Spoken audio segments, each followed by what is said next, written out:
না না, আমি তখন নদিয়া থেকে ফিরছিলাম। বিপ্লব বাবু আমাকে ফোন করেন, কথা হয়, তারপরে আমি অনুপম ভট্টাচার্যের সঙ্গে ফোন করি। ওখানে যে পৃথ্বীশ রয়েছে মন্ডল প্রেসিডেন্ট, তার সঙ্গেও কনফারেন্স হয়। আমি যেতে চেয়েছিলাম, ওখানকার মন্ডল প্রেসিডেন্ট এবং জেলা সভাপতি বলল যে এই মুহূর্তে ওই এলাকায় অত্যন্ত উত্তেজনা প্রবণ রয়েছে, পুলিশ ব্যারিকেড করে রেখেছে। এই জিনিস দেখুন, বিপ্লববাবু একজন জাতীয় নেতা, প্রাক্তন মুখ্যমন্ত্রী, Z+ সিকিউরিটি পান, সিআরপিএফ সিকিউরিটি। তিনি কলকাতার মতো মহানগরে তিনি কার্যত তার সবাই মঞ্চ পোড়ানো হলো। তিনি চলে যাওয়ার পরে করুক আর আগে করুক, যাই করুক, এটা তো রাজনৈতিক মঞ্চ। এই জিনিস থেকে একটা জিনিস পরিষ্কার যে তৃণমূল কংগ্রেস হারার আতঙ্কে ভুগছে। এগুলো লক্ষণ। ঠিক 2011 সালের আগে এই লক্ষণ আমরা আগের সরকারের ক্ষেত্রে দেখেছিলাম, নেতাই গণহত্যার সময় মরিয়া হয়ে যাওয়া। এখানেই আমি একটু পরে যেখানে যাব, শিডিউল কাস্ট মেয়েদেরকে রাত্রি 12:30টার সময় কাজাহার এবং সাইদের নেতৃত্বে জঙ্গি, এই কাজাহারের নামে 9টা মার্ডার কেসের মামলা আছে, 9টা মার্ডার কেসের মামলা আছে। সেখানে গিয়ে দরজা রাত্রি 12:30টার সময়, এখন শীত তো পুরোপুরি যায়নি, রাত্রে এবং ভোরে শীত থাকে, গরিব মানুষরা, শিডিউল কাস্ট পরিবার, হরিজন এলাকা, সেখানে যেভাবে অত্যাচার করেছে, এটার মধ্য দিয়ে প্রমাণ হয়েছে এটা কোনো বিচ্ছিন্ন ঘটনা নয়। এরা ক্ষমতা হারানোর আতঙ্কে সব জিনিস করছে। আর ওদের নেতারা তো বলছে যে ডিজে বাজিয়ে করো, উস্কে দিচ্ছে।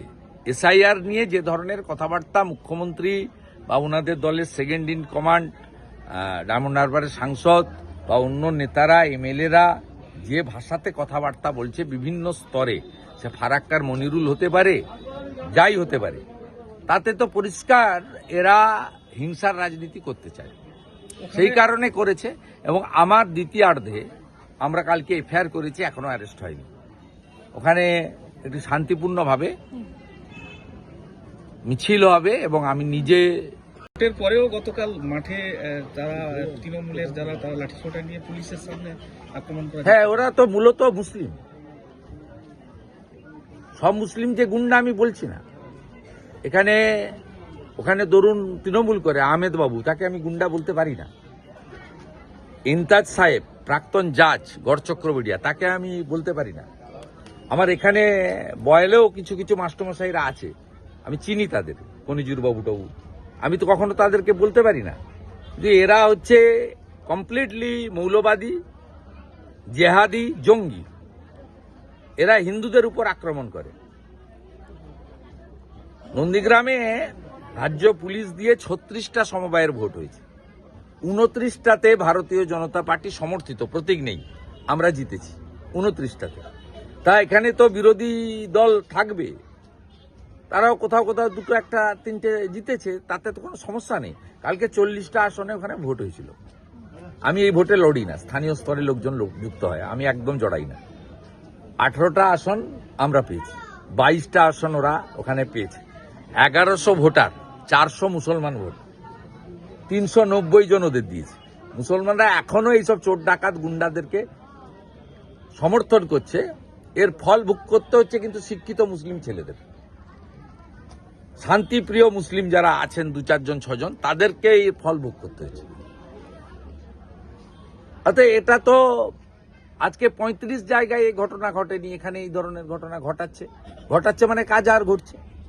পঞ্চায়েত নির্বাচনে ওখানে রোশনরা দায়িত্ব ছিল, রোশন বাবুরা, এখন আইপ্যাক দায়িত্ব বদল করে দেখছে যে তৃণমূলের যে পুরনো লোক বা ভদ্রলোকদের দিয়ে ভোট হচ্ছে না, তাই খুনি গুন্ডাদের হাতে তুলে দিয়েছে।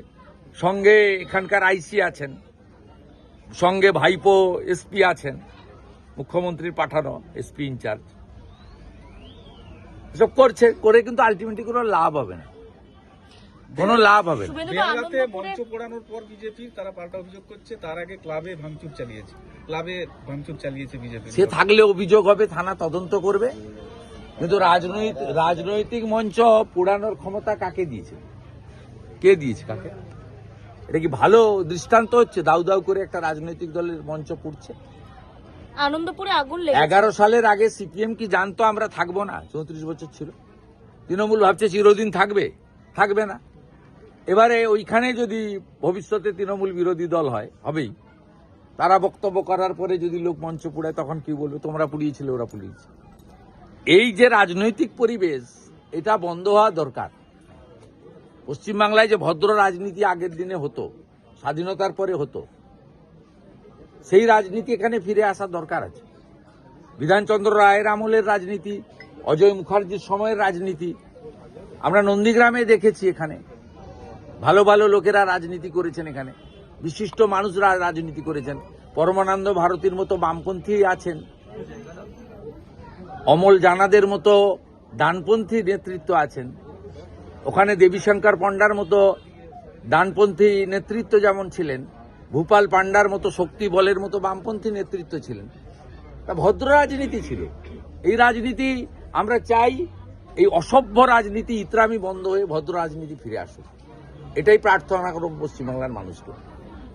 এবং আমি নন্দীগ্রামে বারে বারে হিন্দুরা এবং বিজেপির লোকরা আক্রান্ত হয়েছে, আমি আক্রমণ করতে দিইনি।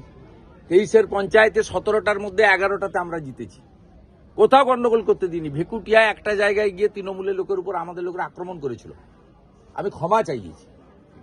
সোনাচূড়ায় একটা দোকান বন্ধ করে দিয়েছিল, আমি তৎক্ষণাৎ গিয়ে দোকানের তালা খুলিয়ে দিয়েছি। কেন? সাধারণ মানুষের উপরে জিনিস হবে।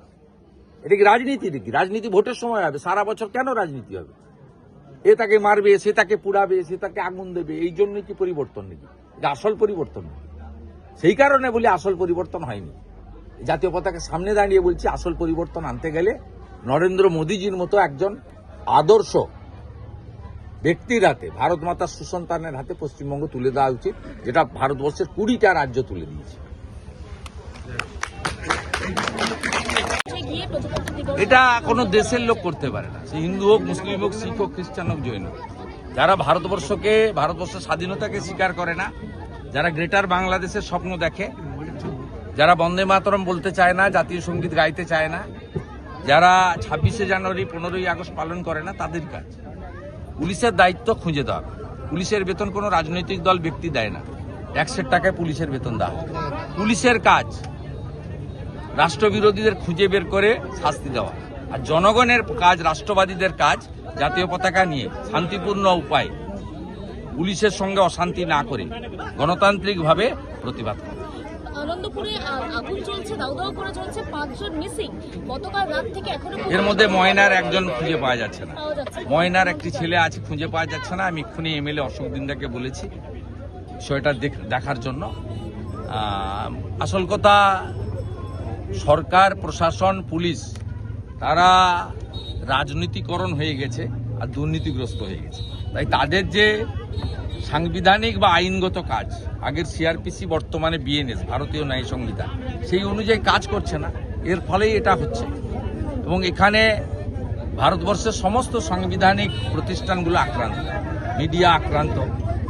কালকেই রিপাবলিকের কিশলয়কে মাঝরাতে যেভাবে আবার আঘাত করা হয়েছে দ্বিতীয়বার, তার হাতে 10টা স্টিচ পড়েছে, কেউ সেফ নয়।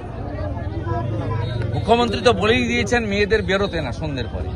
এখন তো যা অবস্থা হয়েছে, মিডিয়ার লোকদের বলতে হবে, মিডিয়ার লোকরা যেন সন্ধ্যের পরে বাড়ি না ফেরেন, সঙ্গে একটা করে শতরঞ্চ রাখেন, যেখানে থাকবেন সেখানে পেতে যেন শুয়ে পড়ে না। এই অবস্থা পশ্চিমবঙ্গের হয়েছে, এই অবস্থার মুক্তি ঘটবে, এটা বেশি দিন চলতে পারে না। প্রধানমন্ত্রী সঠিকভাবে বলেছেন যে বিহারের জঙ্গলরাজ খতম হয়েছে, তো এখানে মহা জঙ্গলরাজ চলছে। আরো ভালো ভালো খবর দেখতে সাবস্ক্রাইব করুন বাংলা হান্টের ইউটিউব চ্যানেল। বাংলা হান্টের আরো খবর দেখতে নজর রাখুন। বাংলা খবর মানেই বাংলা হান্ট।